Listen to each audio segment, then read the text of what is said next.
Hi guys, welcome back. Scooters focused to take the performance-oriented segment are pretty much a common theme right now, and in that the most standout ones are the TVS Ntorq 125 and the Yamaha RayZR 125. And since it's 2020, both of them are of BS-6 standard. So from the two, which one should you buy? Well, this video is all about that.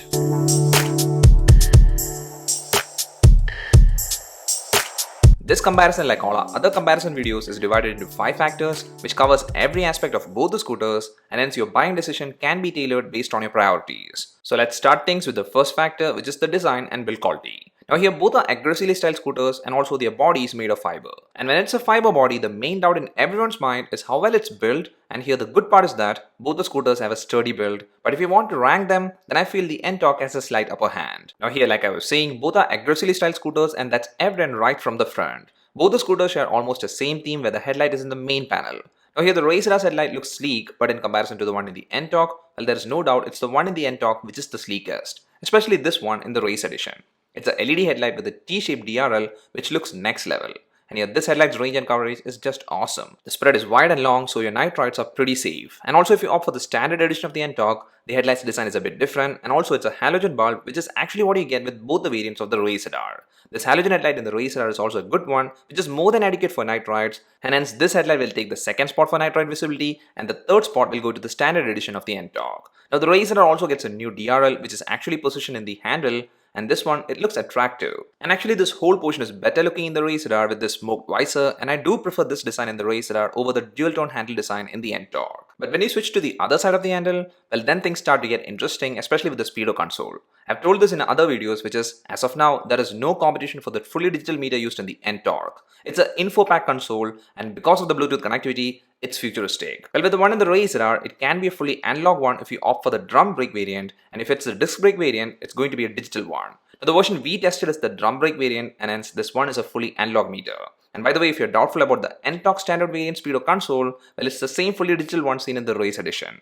Then about the switch controls, well, here TVS has stuffed in all the necessary and needed controls like the dim, bright and pass light as a single switch, along with indicator toggle and horn on the left side, and on the right side there is the engine kill switch along with hazard switch and also the self start switch. And now for the switch controls in the RayZR, well, you don't get a pass light switch and also a hazard switch, but here there is another control which is the start stop system switch. It's for idle start stop, and how it works is that when you halt in traffic or take a brief stop, the engine automatically cuts off to save fuel, and then when you're ready to go, you can twist the accelerator and the engine turns on. It's a great handy feature which is present in both the variants of the RayZR, but it's missing in the Ntorq.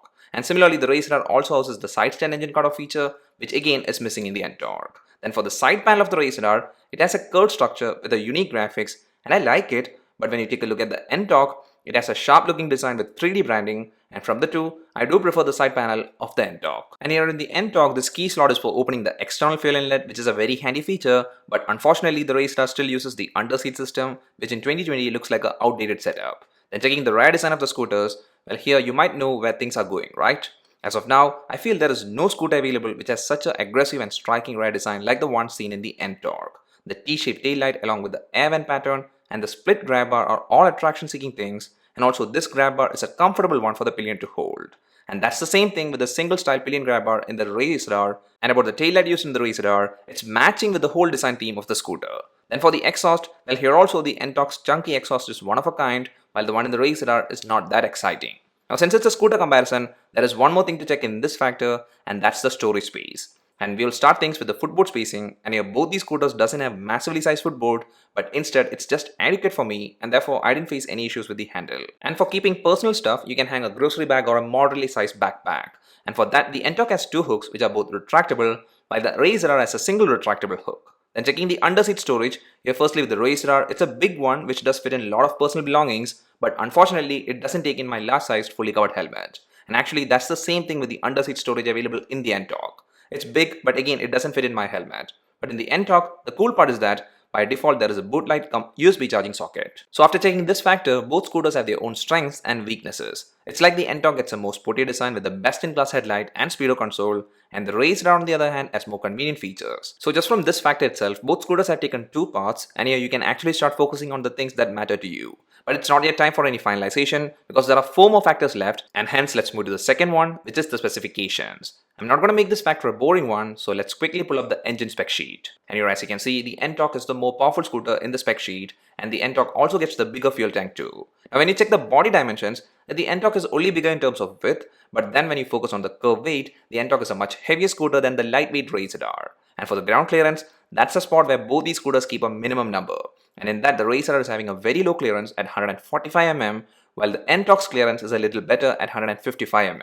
But here one thing to note is that when I tested both these scooters in moderately bad conditions, I didn't face any issues with the underside of both these scooters. Then when you check the tires, that's a place where the Ntorq is again an industry leader. There is a 12-inch rim in both the front and rear of the Ntorq, and for the tire width, the front tire in the Ntorq is 100 mm thick, while the rear one is 110 mm thick. And with the RayZR, well, the front rim is 12 inches, but like all other scooters, the rear is just 10 inches, and about the tire width, the front tire is 90 mm thick, while the rear one is 110 mm thick. But with the brakes, both these scooters offer two variants in which the front can either be disc or drum, while the rear is 130 mm drum, and also both scooters have CBS system equipped, which are actually termed with different names. And finally with the suspensions, both scooters get front telescopic suspension and spring-loaded hydraulic rear one. Now this fact is just to give us an idea about what to expect when you hit the road, but usually I don't prefer to rely on this, and hence we can move to the third factor, which is the ride quality and comfort. And here with the Ntorq, that spec we saw about the power and torque is pretty much true, and I still feel the Ntorq is the best performing scooter in this segment. The RayZR is not going to win a drag race here. The Ntorq's acceleration graph has a steady climbing trend, and because of that, gaining speed is a simple task for the Ntorq. You can easily hit the 85 plus km/h mark with the Ntorq, and even at that speed, the ride is very steady and also smooth. For a speed range from 0 to 85 km/h, there is literally no vibration or engine stress, and overall the ride is powerful and also stress-free. The seating posture in the Ntorq is upright, and the seat used is of great quality with good cushioning, and therefore let it be for the rider or the pillion, both will enjoy the comfort. Now the footboard spacing, as I mentioned before, is spot on for me, and also the ground reach was easy too. Now with the RayZR, one thing which is much more satisfying is that the RayZR has silent start, and it's an impressive feature. It's like a feature that goes under the radar, but I think it's something everyone should adopt, and here this engine is a much more powerful one than the previous BS4 version of the RayZR, but still compared to the Ntorq, it's only going to take the second spot. Well, for the refinement, even though both engines are very refined, the RayZR's engine has slight upper hand in that, and here with the RayZR's BS6 version, the most satisfying speed range for ride is between 0 to 80 km/h. The RayZR's acceleration chart is very linear, and in that the best performance can be noticed from 0 to 60 km/h, and overall it's a powerful scooter which does offer good ride quality. And about the seating posture, you get an upright one with the handle in the proper position, and about the seat, it's a lavishly spaced one with good cushioning, and here both the rider and the pillion will enjoy the seat provided. Now one thing to note about the footboard is that it's just adequate for me, and also the seat height is a bit on the low side, but I didn't face any issues or discomfort. And for your reference, my height is 176 centimeters. Then about the suspensions used, well, here it's the one in the Ntorq that's more soft set, and hence I did prefer it more than the slightly stiffer one used in the RayZR. But here also the suspension in the RayZR does take up all the stress even while riding through rough conditions. Now the RayZR is also a super steady scooter, but one thing to note is that the best stability is under 70 km/h, and actually that's the same thing with the brakes offered. It's good, and I feel if you're going for the disc brake variant, you will be pretty safe, but still the safe speed I'll recommend is under the 70 km/h mark. Now here with the Ntorq, because of the slightly better sized tires and the better disc option, that safe speed can be pushed to the 75 km/h mark. And about the ride control, the easy one to take through traffic is the RayZR. So overall in this factor, one thing that's pretty evident is that the Ntorq is the champ in performance and safety, and it also has the slight upper hand in the comfort side too. And with the RayZR, that silent start combined with a slightly more refined engine and also the ease of control is what it shines at. Well, this factor has surely given us a clear picture how both these scooters perform in road, and hence let's move to the fourth factor to find out which of the two will last longer. And that factor is the mileage. And here for sure both these scooters are not mileage champs, but the winners of the RayZR with a mileage in between 53 to 55 km/h in mixed riding scenarios, and in the same situation, the Ntorq gave a mileage of approximately 49 to 51 km/h.